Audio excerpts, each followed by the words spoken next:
What's up, everyone? This is Brian from the Exact IT Solutions YouTube channel, and welcome to video series number 2, where we talk about protecting the data layer. So if you remember from the model that I showed in my last video, we talked about protecting the various different layers to protecting what we determine to be your assets.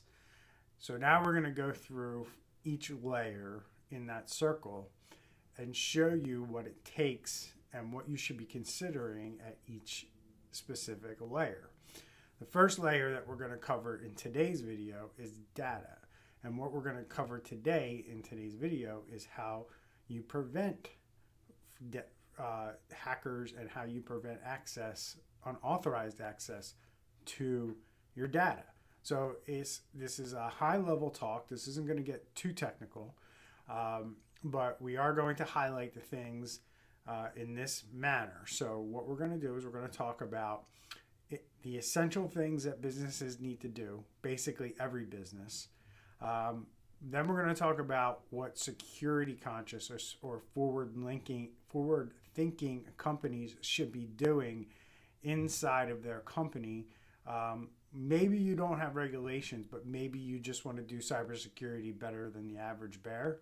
And this would be for you. And then there's going to be the third group, which is going to be anybody who's under compliance or laws. Now, pretty much every industry that I know of is under some sort of compliance, whether you realize it or not. You might be under compliance for PCI. You might be under compliance for HIPAA. You might be under compliance for a lot of different things in your business that you may or may not be aware that you have to follow certain cybersecurity compliance guidelines. For instance, a lot of companies don't think they have any, yet they accept credit cards. And just based on the fact that you accept credit cards now, it depends on how you accept credit cards. But really, under most scenarios, you are required to follow PCI guidelines when it comes to accepting credit cards for payments in your business. Therefore, you have to follow a certain set of rules that pertain to cybersecurity in order for you to be protected should something ever happen as a result of a breach or incident and your payment processing solution was involved.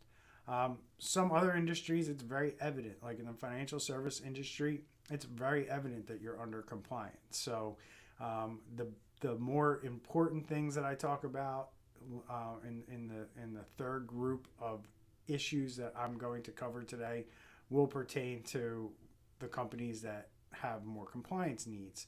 But we're going to start off with the basics, right? We're going to start off with the basics, what every business needs. And then if you want to be more forward-thinking, be that champion of security in your industry, within your business, I'm going to kind of explain what you should be doing. Really every business should be doing not the minimum, but they should be shooting for some level of resilience with their cybersecurity.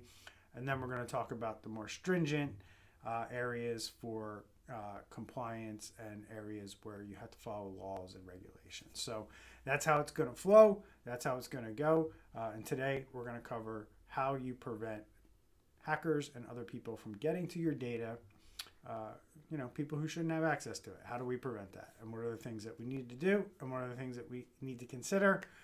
If you like anything that you see today, if you learn anything, please hit that like button. It helps us out tremendously. And without further ado, let's get into the content for today's video.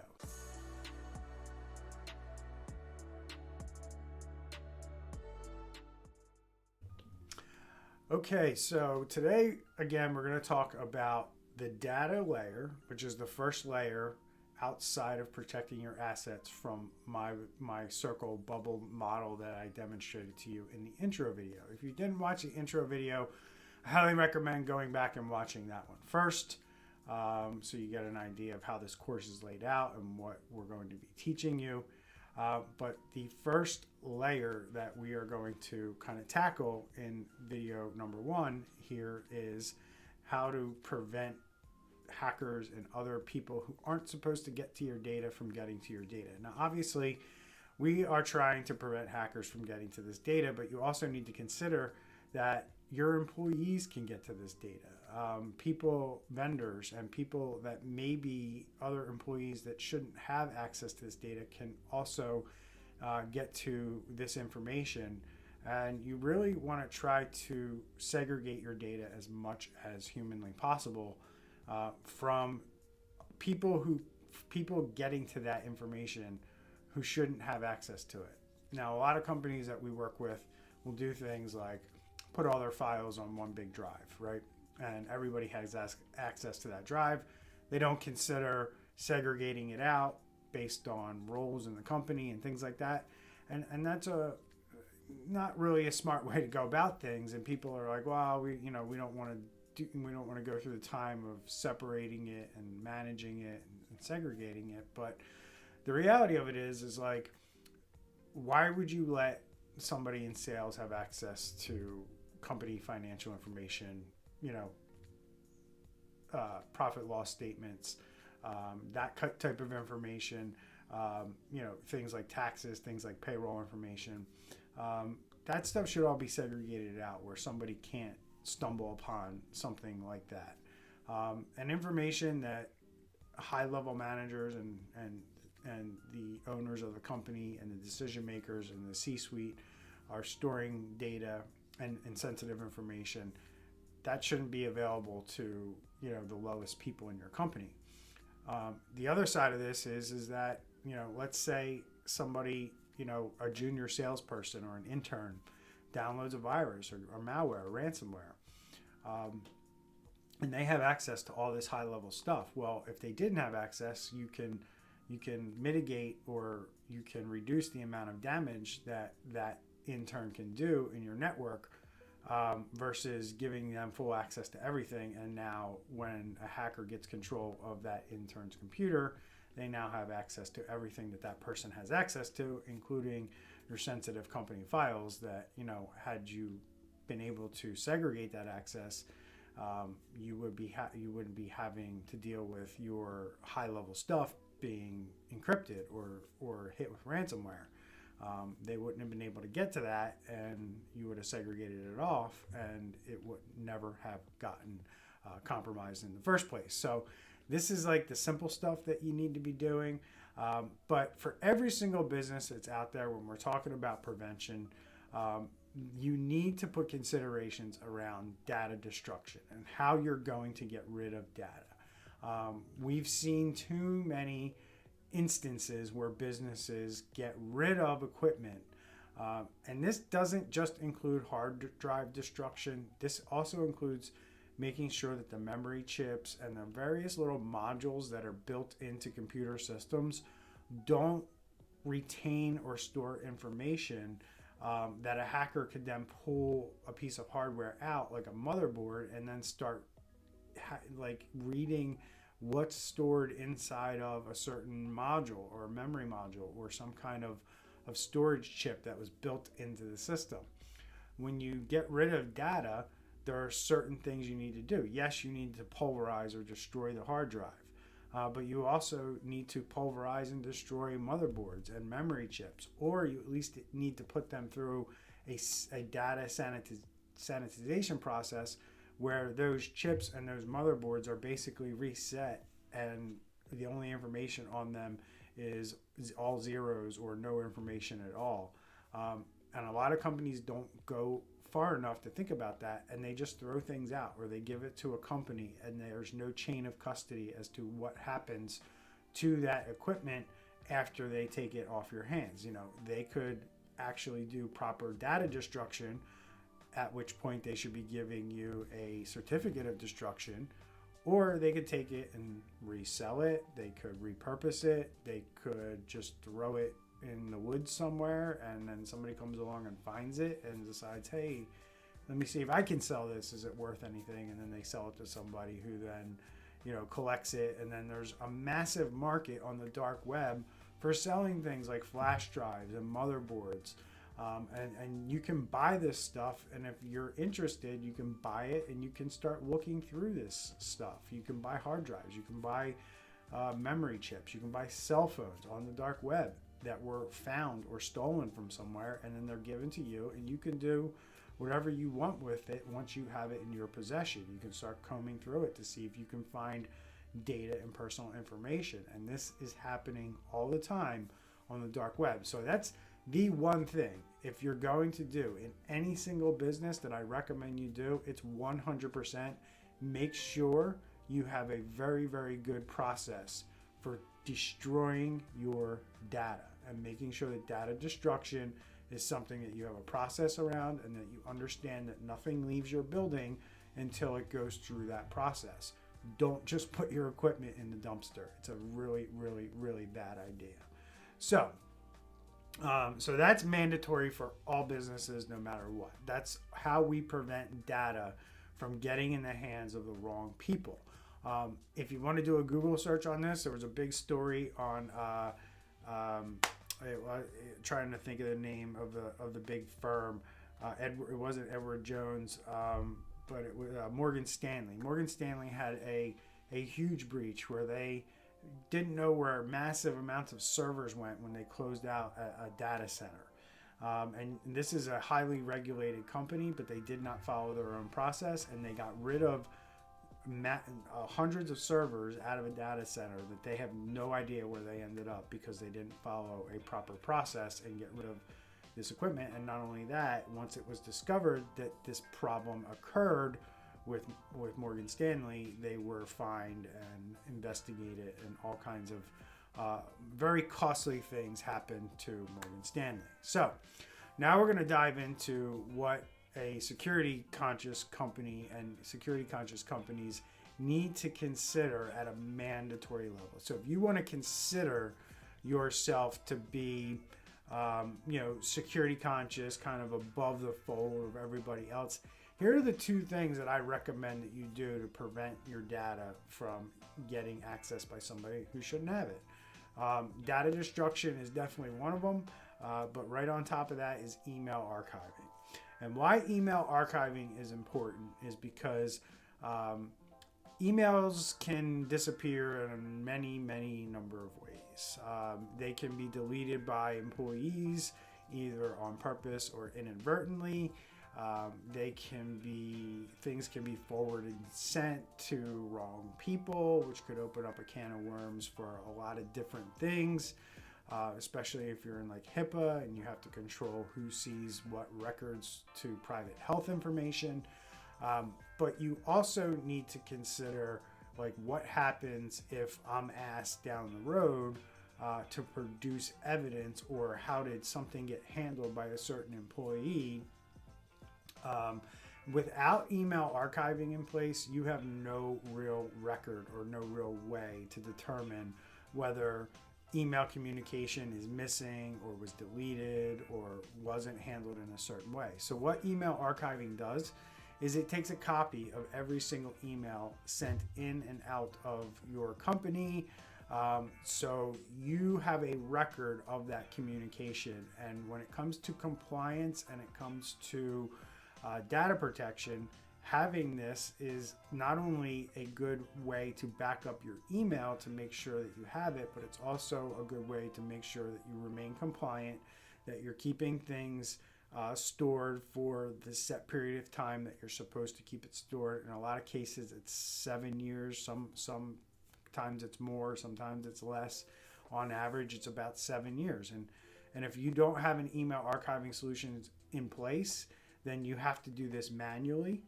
And today, email archiving solutions are very cheap and affordable, and just a very simple thing for businesses to put into their business so that they not only keep themselves compliant, but they also have a record of everything that goes in and out of their email systems. And it prevents things like people inadvertently deleting things or things becoming corrupted from you still having copies of these emails. Because look, Outlook goes wrong all the time. Email goes wrong all the time. People make mistakes. People, when they're in the hustle and bustle of their day, they delete things. They empty out deleted items. They do things that, they realize after they click they shouldn't have done that. And then an email archiving solution is a very, very simple way to protect yourself from all these different things that could happen to email. So whether you're under compliance or whether you just want to be security conscious, I would say email archiving is a very important thing. Now, the rest of the stuff that I'm going to mention here is really going to be based on, whether you have compliance or not. And if you want to be that kind of above the fold security conscious firm, I would consider doing these things. I would at least make a recommendation that you do them, and then maybe you implement them over time. But I'm not going to spend too much time talking about each one in great detail. If you do have any questions about this, drop them in the comments below. I'll happily answer them, or somebody from my team will happily answer whatever question you have.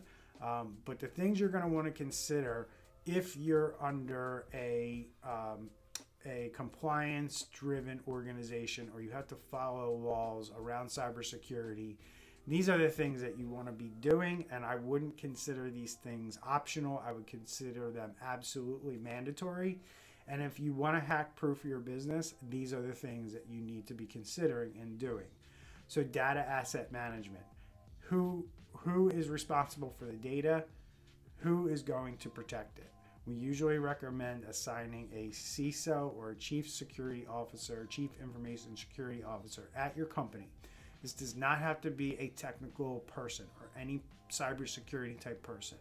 This person is responsible for just managing the data and managing the things that happen around your technology and making sure that things are being done. In this case, under data management, we're talking about making sure that the data is identified and that we know who has access to it. That's really the end of it, right? So if we're talking about a cybersecurity framework, we want to identify and we want to protect, right? So we want to identify and protect these two things in that role. And a security officer is the perfect person to do that. We have, administrative assistants or secretaries at companies who are the CISO. They are kind of the glue that holds the whole cybersecurity culture in a company together. They make sure that things are happening, but again, it doesn't have to be, and why I chose that role as an example, it doesn't have to be a technical person that does this. They just have to understand what their responsibilities are, what they need to be looking at, and what they need to be making sure is happening. Next thing we're going to talk about is email legal hold. How long do you have to hold the email for legal reasons?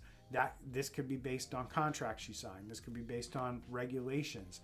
If you're in a highly regulated industry, this has been spelled out for you. You need to know how long you have to hold your email for, and that should be part of your identify step within your cybersecurity framework. This is identifying how long we need to hold something, incorporating that as part of your process and procedures within your company. I already discussed email archiving. It's very important. Make sure you're doing it. Drive encryption, very, very important. Make sure that you're encrypting your drives. For a long time, encrypting drives was your get out of jail free card for HIPAA. Not so much anymore, but it's still a big piece in you kind of getting off the hook should something happen with related to HIPAA. Encrypt your drives, encrypt your server drives, encrypt your laptop hard drives for sure, encrypt your desktop hard drives. Encryption at rest is one thing, encryption in transit is another thing. Understand the differences between both. Understand that turning on things like BitLocker only protects data at rest. It doesn't protect data in transit. So if you need to consider both at rest and in transit, this is where you identify that and figure that out in this stage. You can also do file encryption. That would be files that are live on your server. Make sure that they're encrypted. Usually requires some kind of third-party software to do this. Whereas drive encryption can be done built into Windows. So like drive encryption versus file encryption, two very different things. Make sure you're considering both. File encryption, just make sure that if somebody shouldn't have access to this file, they can't read it. And it's a big deal. And then making sure that you're doing not only drive encryption, but also considering full drive encryption as well. And that's what I talked about with BitLocker. But drive encryption and full drive encryption are two very different things. You know, making sure that you have all this stuff in place and making sure that you're considering it is what you need to do in our first step here of protecting the data layer, right? So preventing access to or preventing somebody from breaching the data layer. So that wraps it up for today's video. If you have any questions, please drop them down in the comments below.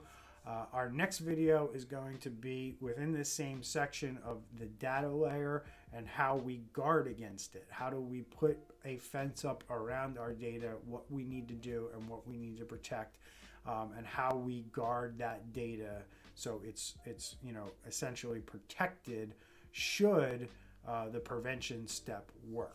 Okay, so that's what we're going to get into next. I look forward to bringing it to you. It will hit next Thursday. This video dropped on April 1st, and the next one's going to drop on April 8th. So look forward to bringing that to you then.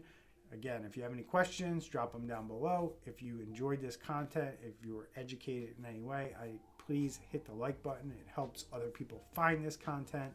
And if you have any questions, drop them below or head over to our website at xitx.com and go to the top right, click on contact us and send us a message with whatever's on your mind if you don't want to comment publicly on YouTube.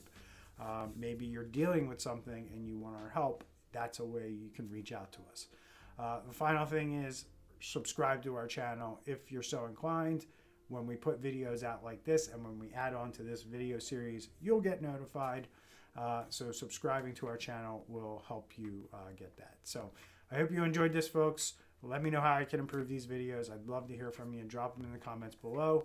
And I'll see you in the next video. Take care.